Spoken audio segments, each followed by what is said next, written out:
Let's talk about how to solve a definite integral using the long cut. So first, our book says that if f is integral on the interval from a to b, then the integral from a to b of f of x dx is equivalent to the limit as n goes to infinity of the summation of f of c of I times delta x. Now keep in mind that you have to multiply by delta x at the end. This is a step that a lot of people forget. When delta x is equivalent to b minus a over n and c of I is a plus I delta x. This is just a theorem, but it's a lot easier to understand it and figure out how it works if we do some practice problems. Let's practice. So example number 1 tells us to express the integral given as a limit and not to solve. So this is the integral. So it's the integral from 0 to 5 of x to the 5th plus x squared minus x dx. And keep in mind, again, that delta x is b minus a over n. And when we solve that for this specific integral, we get that delta x is 5 over n. C of I, on the other hand, is a plus I delta x. Keep in mind that these two are not the same thing, and that for C of I, you have to add the smaller end of the integral. C of I is a plus I delta x, and in this case, a is 0, so it doesn't really change that much. It's just 5i over n. But in other cases, you will have a number preceding the delta x times I. Remember again that the formula that we're going to use is limit as n goes to infinity of the summation f of c of I times delta x. And in this case, when you plug in numbers for c of I into the f of x original equation, you plug in 5i over n, you get limit as n goes to infinity of the summation of 5i over n to the 5th plus 5i over n squared minus 5i over n times 5n. Remember, again, the delta x you have to multiply at the end. Now, example number 2 is just having you work backwards. Instead of finding the limit from an integral, now you're finding the integral from the limit. Let's walk through this together. Starting off, the limit given is limit as n goes to infinity of the summation of 3 plus 5i over n squared over 5 times 5 over n. Now, because 5 over n is here and it's not really incorporated in other parts of the equation, you know that that has to be equivalent to delta x. So let's set that to delta x. And then you see that there's another 5 over n, and it has an I in it. And you add 3 to the front. And that is the entirety of that is squared. So that tells you that that number, 3 plus 5i over n, remember, for c, you have to add the smaller side of the interval. And when you do that, you get 3 plus 5i over n as you square the entire thing up here. So you know that that is c of I. And thus, because you're adding 3 to the front to the delta x times I, that is equivalent to your a. And from that, you can solve for b. You get the upper limit of the interval is 8. So then you know the endpoints of your integral, which is from 3 to 8. And now going back to this equation, which is the original limit equation, you see that it's f of c of I. So in this case, because c of I is 3 plus 5i over n, you know that the top side of f of x has to be equal to x squared. And because this bottom is just a constant, it remains a constant. Thus, the integral that you come up with at the end is integral from 3 to 8 of x squared over 5 dx. When solving the limits, you use these summation formulas. And there really is no easy way to remember these besides just memorizing what goes when and where. So when you have the summation of a constant, you just get the constant times n. When you have a summation of an I, which is just, let's say, 27i over n, then you would have 27 over n times this value, which is equivalent to I in terms of n. The same thing goes for the bottom two. You just use them in your equations when you solve for the limits. But when you don't solve for the limits, you can leave I in there. So same thing goes for x cubed. I squared has two separate equations you can use for it. The second one is just multiplied out from the first.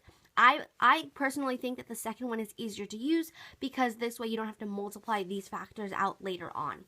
It's just a lot more efficient and faster.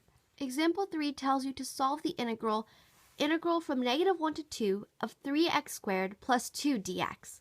Now try it on your own. Pause this video and solve it. Are you done? Great, let's walk through it. So the first step is figuring out what your delta x and c of I are. And in this case, delta x is 3 over n because you take the larger end of the interval, subtracting the smaller one, and dividing it by n. And in this case, that's 2 plus 1 because you're subtracting a negative 1, which gives you 3. So your delta x is 3 over n. And your c of I, remember, is a plus I delta x. In this case, that's 3I over n minus 1. Now you plug that into the original equation, and you get a lot of messy work. So after you solve that messy work, clean it up a little bit, you get that f of c of I is 27I squared over n squared minus 18I over n plus 5. And I need to find the summation of this, which, again, you use these formulas. Feel free to take a screenshot or just write them down. They're very useful, so I would memorize them. So, but don't worry about anything above I cubed. As Mr. Shea said, we will only be using I cubed and below in our class. So, if you find the summation of f of c of I, you solve this and end up getting 5n plus 18n squared plus 27n plus 9 over 2n minus 9n minus 9. Now, obviously, that's a really frustrating number to deal with, so I would actually put it into one single fraction, which makes things a lot easier.